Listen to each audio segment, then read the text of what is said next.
1 year performance నాకు తెలిసి ఏంటంటే అండి, సరే ఇప్పుడు ఒక చిరునవ్వుగా చెదరని ముద్ర, చెరగని ముద్ర, ఒక పంచికట్టుగా తెలుగు ఆత్మాభిమానం, తెలుగు గౌరవాన్ని ప్రపంచ దేశాలు చాటిన ఏకైక వ్యక్తి స్వర్గీయ నందమూరి తారక రామారావు. అలాగే అదే బాటలో ఒక చక్కటి చిరునవ్వుతోటి ఎప్పుడు క్యాంప్ ఆఫీస్ దగ్గర నిలబడినా కూడా ఎవరు ఎక్కడున్నా కూడా ఏమయ్యా ఎలా ఉన్నావు, ఏంటి పలానా రాఘవరెడ్డి, ఫలానా ఇంకో పేరుతోటి పిలిచిన ఒకే వ్యక్తి ఆంధ్ర రాష్ట్రంలో వైఎస్ రాజశేఖర రెడ్డి గారు. ఇక తర్వాత సీఎంలని ఎందుకో ఆంధ్ర ప్రజలే చూడలేరు,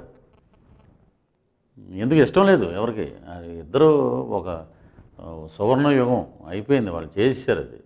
ఈ రోజున ఇప్పటికీ ఘంటాపథంగా చెప్పగలుగుతాం, రాజశేఖర రెడ్డి గారు కానీ రామారావు గారు కానీ పరిపాలించిన విధంగా ఏ సీఎం పరిపాలించలేదనేది ఆంధ్ర ప్రజలకి తెలుసు. ఇప్పుడు ఏమైంది, ఇక్కడ వచ్చేటప్పటికి ఏమైందంటే అండి,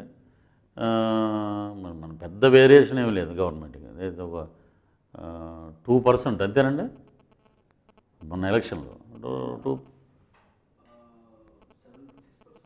అదే నేరో మార్జిన్, ఇది పెద్ద హ్యూజ్ మార్జిన్ ఏం కాదు.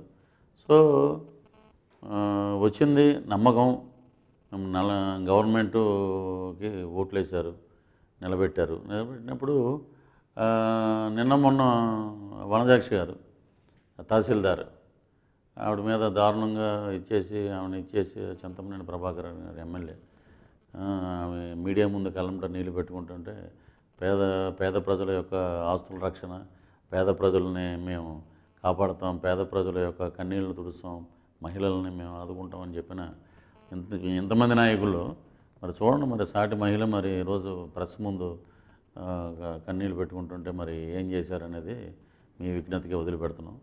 సో గవర్నమెంటు సంవత్సరం అయినట్టు కూడా వచ్చేసింది, అప్పుడే సంవత్సరం అయిపోయింది, ఎక్కడ సమస్యలు అక్కడే ఉన్నాయి.